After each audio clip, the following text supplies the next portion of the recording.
So Okay, grandma, so what this are you is in reply cooking? to this lady that needs a full video of how to bake nkukwo. First, you will need your nkukwo leaf. Nkukwo leaf is gotten from cocoyam.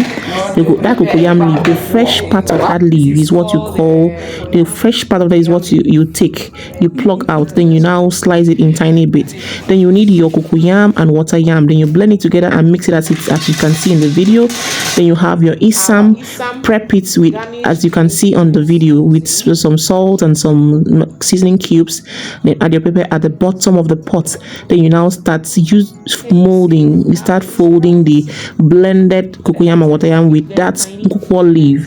Wrap it in tiny bits on the pot, put them on the pot on top of that isam. Then you now add your this leaf you are seeing is scent leaf and your dried fish. Then you add your pepper and crayfish. Then you can now still go in with some seasoning cubes and then some salt. Then you add your, this is boiled water. The reason is so that it will make the wrapping to be firm. Then you now put it on top of the fire, allow it to cook properly. Make sure that it's properly cooked before you now go in with your spatula, so that the wrapping will not melt completely. So then you check for your seasoning, check that everything is well blended, everything is combined, and the taste is okay. After which you bring it down. Your ekpang nkukwo is ready. It is not that hard. If you do not understand, you can still let me know. Bye.